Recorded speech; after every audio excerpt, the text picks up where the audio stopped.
کہ فلسطین میں گزشتہ 10 دن کے اندر جو حالات سامنے آئے ہیں، بیت المقدس قبلہ اول جہاں ہمارے پیارے نبی حضرت محمد رسول اللہ صلی اللہ علیہ وسلم نے تمام اماموں کی انبیاء علیہ السلام کی امامت فرمائی، اور جو ہمارے نبیوں کا مسکن رہا، اور جو مکہ مکرمہ سے پہلے مسلمانوں کا قبلہ رہا، یہ مقدس مقام ہے جو پوری دنیا کے مسلمانوں کے دلوں کے اندر بستا ہے۔ تو اس لیے اپنی دعاؤں میں اہل فلسطین کو یاد رکھیں، اپنی دعاؤں میں ان شہداء کو یاد رکھیں جن پر اسرائیلیوں نے ظلم کیا ہے۔ اللہ اکبر۔ بسم اللہ الرحمن الرحیم۔ شروع اللہ کے نام سے جو بڑا مہربان اور نہایت ہی رحم کرنے والا ہے۔ عید الفطر جو کہ رمضان المبارک کے 29 یا 30 روزے رکھنے کے بعد انعام کے طور پر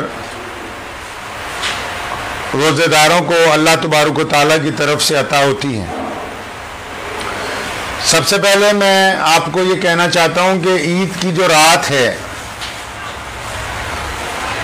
یہ بھی بڑی بابرکت اور بڑی عظمت والی رات ہے۔ جس طرح مزدور اپنا کام کرنے کے بعد اپنی مزدوری حاصل کرتا ہے، اسی طرح اس رات میں جو روزے دار ہیں وہ اللہ تبارک و تعالیٰ کے حضور جب دعا گو ہوتے ہیں، اللہ کے حضور جب اپنے ہاتھ اٹھاتے ہیں تو اللہ تبارک و تعالیٰ ان کے ہاتھوں کو خالی نہیں لوٹاتے۔ اکثر دیکھنے میں آتا ہے کہ بہت سارے لوگ جو ہیں عید میں چاند رات کے دن اپنا وقت جو ہے بہت سارا خراب کرتے ہیں۔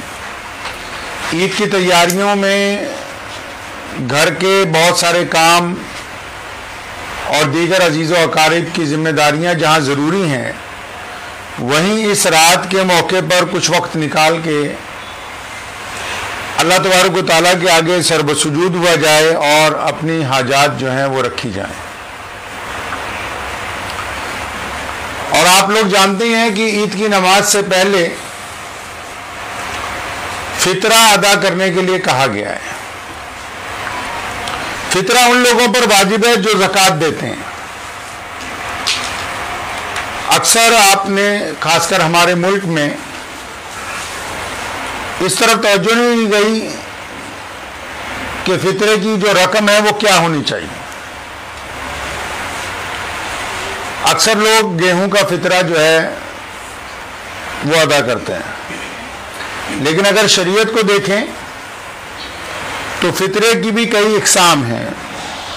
جو عام لوگ ہیں ان کو گیہوں کا فطرہ دینا چاہیے، ان سے زیادہ جو معاشی طور پر جن کے پاس پیسے ہیں وہ جو کے حساب سے فطرہ دیں، ان سے زیادہ جو مالدار ہیں وہ کھجوروں کے حساب سے فطرہ دیں، اور جو ان سے زیادہ مالدار ہیں وہ سوگی جس کو ہم لوگ کاجو بادام یا کشمش کہتے ہیں ان کی رقم کے حساب سے فطرہ دینا چاہیے، تبھی فطرہ جو ہے وہ ادا ہوگا۔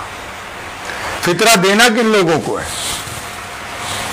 بہت سارے لوگ جو ہیں فطرہ صرف مدرسوں میں جمع کروانا چاہتے ہیں۔ میں اس کام کی تردید تو نہیں کرتا ہوں، لیکن فطرے کے لیے ضروری ہے کہ پہلے اپنے پڑوسیوں کو دیکھیں۔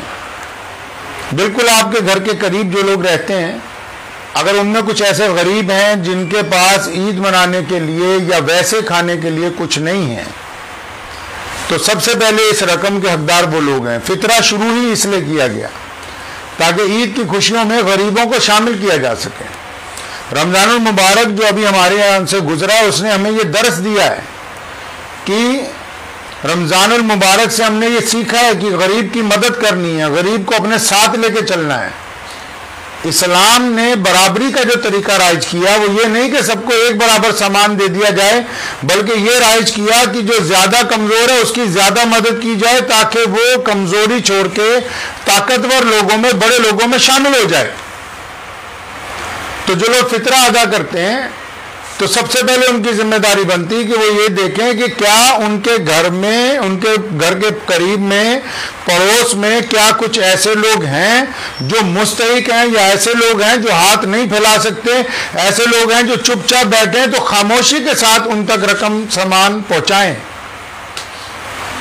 اور ان کو احساس نہ ہونے دیں کہ آپ کی बेइज्जती का मंशा है। इस्लाम ने यतीम मिस्कीन की मदद करते इस बात की ताकीद की है कि उनकी तस्वीर ना उतारी जाए, लोगों को बताया ना जाए। आजकल हमने देखा कि कोई लोग अगर थोड़ी सी भी किसी की मदद करना चाहते हैं तो वो चाहते हैं कि हम फेसबुक के ऊपर उसको डाल दें, व्हाट्सएप के ऊपर उसको डाल दें। इस्लाम ने इस अमल को गलत करार दिया। यही वजह है कि पूरी दुनिया में सबसे ज्यादा चैरिटी मुसलमान करते हैं और उसके बावजूद मुसलमान जो है चैरिटी की तस्वीरें शो नहीं करते, क्योंकि ये हमारे प्यारे नबी हज़रत मोहम्मद रसूलुल्लाह सल्लल्लाहु अलैहि वसल्लम का हुक्म है कि गरीब की इज्जत की जाए, गरीब की तकरीम की जाए, गरीब का मजाक न उड़ाया जाए। रमजान मुबारक ने हमको ये दर्स दिया है कि हम इस मुबारक महीने में उन लोगों की मदद करेंगे जो कि माशरे में किसी के आगे हाथ नहीं फैला सकते। तो फितरा जो है, नमाज अदा करने से पहले जो फितरा अदा करने का हुक्म दिया गया, सबसे पहले फितरा आप उनको देंगे जो आपके पड़ोस में रहते हैं या आपके मोहल्ले में रहते हैं या आपके जानने वाले, और वो गरीब हैं और वो मुस्तहिक हैं। और फितरे के अलावा भी जो आपके पड़ोसी हैं या गरीब या मुस्तहिक लोग हैं, चाहे वो मुसलमान नहीं भी हैं, हजरत मोहम्मद रसूलुल्लाह सल्लल्लाहु अलैहि वसल्लम का हुक्म है कि मुसलमान हर उस गरीब की, मिस्कीन की, जरूरतमंद की मदद करेंगे, चाहे वो हमारे मजहब में से हो या ना हो। यही इस रमजानुल मुबारक ने हमें सिखाया है। तो सबसे पहले तो इस बात को याद रखें कि ईद उल फितर की नमाज से पहले ये ईद खुशियां बांटने की ईद है और ये ईद गमों को दूर करने की ईद है। ये ईद रूठे हुओं को मनाने की ईद है। ये ईद रंजिशें दूर करने की ईद है। ये ईद रूठे हुओं को अपने साथ लगाने की ईद है। ये ईद लोगों को माफ करने की ईद है। और ईद वाले दिन भी अगर कोई अपनी जिदबाजी के ऊपर आड़ा रहे और सिर्फ कपड़े नए पहन के ईद मनाना चाहे तो फिर वो ईद मुकम्मल नहीं होगी। तो फितरा जो है वो उन लोगों को देना है जो आपके घर के बिल्कुल करीब हैं, जो आपके साथ हैं, जो मुस्तहिक हैं। हम उम्मीद करते हैं कि रमज़ान ने जो हमें सबक सिखाया है कि हमने नेकी की राह पे चलना है, हमने अल्लाह के बंदों के साथ मोहब्बत से पेश आना है, हमने माशरे में से छुआछूत को ख़त्म करना है, हमने लोगों के अंदर बराबरी को कायम करना है, हमने गरीब की मदद करनी है, हमने किसी की माँ, बहन और बेटी की तरफ से बुरी निगाह से नहीं देखना, हमने माशरे में, समाज में ईमानदारी और दयानतदारी लेके आनी है। तो मैं समझता हूँ रमज़ान का ये जो पैगाम है पूरी दुनिया के लिए एक इनकलाबी पैगाम है। और रमज़ानुल मुबारक में ये बात बड़ी अच्छी देखने को मिलती है पिछले कई सालों से लगातार कि बड़ी तादाद में नौजवान नमाज़ों की पाबंदी करते हैं और गुनाहों से तौबा करके नेकी का रास्ता इख्तियार करते हैं। तो इसके साथ साथ मैं मुसलमानों को ये कहना चाहता हूँ कि फ़लस्तीन में गुज़िश्ता 10 दिन के अंदर जो हालात सामने आए हैं, बैतुल मुक़द्दस क़िबला अव्वल जहाँ हमारे प्यारे नबी हज़रत मोहम्मद रसूलुल्लाह सल्लल्लाहु अलैहि वसल्लम ने तमाम इमामों की, अंबिया अलैहिस्सलाम की इमामत फरमाई और जो हमारे नबियों का मस्कन रहा और जो मक्का मुकर्रमा से पहले मुसलमानों का क़िबला रहा, ये मुक़द्दस मुकाम है जो पूरी दुनिया के मुसलमानों के दिलों के अंदर बसता है। तो इसलिए अपनी दुआओं में अहले फ़लस्तीन को याद रखें, अपनी दुआओं में उन शहदा को याद रखें जिन पर इसराइलियों ने जुल्म किया है। इसके साथ एक बार फिर लुधियाना की इस तारीखी जामा मस्जिद से मैं मोहम्मद उस्मान रहमानी लुधियानवी आप सबको ईद उल फितर की पेशगी मुबारकबाद पेश करता हूँ। अल्लाह आपको खुश रखे। अल्लाह हाफिज़। अस्सलाम वालेकुम। मुझे उम्मीद है कि आपको ये वीडियो पसंद आई होगी। अगर पसंद आई हो तो ये आप अपने दोस्तों के साथ शेयर करें और इस चैनल को सब्सक्राइब ज़रूर करें।